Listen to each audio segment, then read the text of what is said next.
এক মূল হিসাবে ফতোয়া দিছেন একলগে মিলিয়া দুরূদ শরীফ পড়া যায় না, একলা একলা পড়ি থাকে তার পারছে না। আমার কাছে কয়েকজন আইয়া কইল অমুকে মূল হিসাবে কইছেন একলা একলা দুরূদ শরীফ পড়া যায় না, জমাতে পড়া যায় না, একলা একলা পড়ি যায়। বলে ও মুলবিরে গিয়া কইল আয়াত বুঝাইতো ইন্নাল্লাহা ওয়া মালাইকাতাহু ইউসাল্লুনা আলান নবী ইয়া আইয়ুহাল্লাযীনা আমানু সাল্লু আলাইহি ওয়া সাল্লিমু তাসলিমা। গিয়া সাজানি হিনো কইছেন আব্বুয়ে মিলিয়া পড়ি যায়। বলদরে কইল বালা করি বুঝতো একবার দিয়া সাল্লু তোমরা সবে মিলিয়া আমার নবীর উপরে দুরূদ পড়ো এবং সালাম পড়ো। এর লাগে আল্লাহ আল্লাহ শিয়ার না তেন কইতে কইছেন ইয়া আইয়ুহাল্লাযীনা আমানু মুমিনসকল। মুনাফিকরা কইছেন না ইকে ভাড়া যন্ত্রণা করবো তে পড়ি তামনি না নি একলা নি মানুষ আনি উজুয়ে নি আলা উজুয়ে নি বই আনি উবাই আনি ভাড়া মাত মাতিব। এর লাগে আল্লাহ কইছেন ইয়া আইয়ুহাল্লাযীনা আমানু ও মুমিনসকল। খালি খাস মুমিন দেখুন অগুন তোরে কইছেন আল্লাহ নবীর উপরে দুরূদ পড়ো এবং সালাম পড়ো সাল্লাল্লাহু আলা মুহাম্মাদ।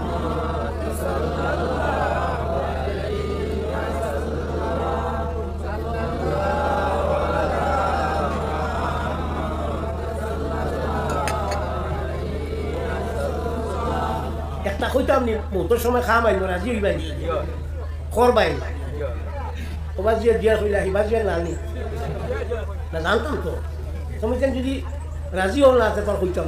বিসমিল্লাহির রহমানির রহিম। আসসালামু আলাইকুম ওয়া রাহমাতুল্লাহি ওয়া বারাকাতুহু। প্রিয় ভাইরা, শুনছেন আপনারা, আমি যেটা বলেছিলাম আমি এখন আমার বক্তব্যের উপরে অটল রয়েছি। সম্মিলিতভাবে দুরূদ পড়া বিদআত বিদআত বিদআত। আবার বলছি, কেউ সম্মিলিতভাবে দুরূদ পড়া দেখাইতে পারবে না। এখানে আমাদের মুহতারাম বলছেন যে ওই মুলি সাহেবকে বলিয়েন কোনটা দেখতে, সূরা আহজাবের 56 নম্বর আয়াত দেখার জন্য। তো সূরা আহজাবের 56 নম্বর আয়াতটা আমরা দেখি আসুন। এটা হচ্ছে কি সূরা আহজাবের 56 নম্বর আয়াত। এখানে আল্লাহ বলছেন ইন্নাল্লাহা ওয়া মালাইকাতাহু ইউসাল্লুনা আলান নবী ইয়া আইয়ুহাল্লাযীনা আমানু সাল্লু আলাইহি ওয়া সাল্লিমু তাসলিমা।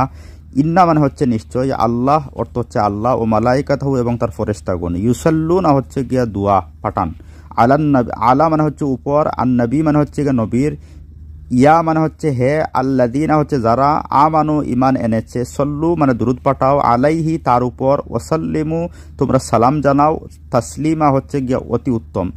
এখন এখানে কোথাও তো বলা হয় নাই যে সম্মিলিত বসে বসে দুরূদ পাঠাইতে হবে ভাই। এখন সাহাবারা জিজ্ঞাসা করছেন যে আমরা কিভাবে সালাম দিব, মানে ইন্নাল্লাহু হুয়াস সালাম। আব্দুল্লাহ বিন মাসউদ বলতেছেন যে আমরা যখন বলতাম আগে আমরা কি পড়তাম গিয়া আসসালামু আলা জিবরিল, হ্যাঁ মিকাইল, এরকম আমরা সালাম দিতাম। তখন নবী আলাইহিস সালাম আমাদেরকে বলছেন যে ফাইজা সাল্লা আহাদুকুম ফালিয়াকুল, তোমরা বলো আত্তাহিয়াতু লিল্লাহি ওয়াস সালাওয়াতু ওয়াত তাইয়্যিবাত, আসসালামু আলাইকা আইয়ুহান নবী ওয়া রাহমাতুল্লাহি ওয়া বারাকাতুহু। সাহাবাদের চাইতে কেউ নবীকে বেশি ভালোবাসতে পারে না। আমল যেটা দুরুদ, সম্মিলিত দুরুদ খায়রুল কুরুনে ছিল না, সেটা সুস্পষ্ট ভাষায় বিদআত বিদআত বিদআত। দুরুদের অনেক ফজিলত রয়েছে, অনেক সওয়াব রয়েছে। নবী আলাইহিস সালাম বলছেন মান সাল্লা আলাইহি ওয়াহিদাতান সাল্লাল্লাহু আলাইহি আশরা, যে একবার আল্লাহ নবীর উপরে দুরুদ পড়বে তার উপর আল্লাহ 10টা রহমত নাজিল করেন। খুলুন ইবনুল হুমাম, কামালউদ্দিন ইবনুল ফাতহুল কাদির, সুস্পষ্ট ভাষায় বিদআত। ফতোয়া শামী কুলেন বিদআত। তানবীরুল আবসার মূল কিতাব যেখান, ফতোয়া শামীর মথন যেটা মূল কিতাব তানবীরুল আবসার, সেটার মধ্যে বলা হয়েছে বিদআত। ফতোয়া আলমগীরি যেটাকে বলা হয় ফতোয়া হিন্দিয়া, বিদআত। আপনি বার করেন গিয়া আল বাহরুর রায়েক, সুস্পষ্ট ভাষায় বিদআত। আপনি বলেন তাবিয়ানুল হাকাইক, বার করেন বিদআত। কিতাবুন নওয়াজিল বার করেন বিদআত। বার করেন মাযাহিবুল আরবা, বিদআত। তো ও সবগুলো থেকে আমি আপনাদেরকে বিদআত হওয়ার পক্ষে দলিল দেখাইতে পারবো। আপনি একটা নস আমাদেরকে দেখান। তাই সাহাবা একরাম এইগুলা করেন নাই, এইরকম আমল কখনো সাহাবা একরাম করেন নাই।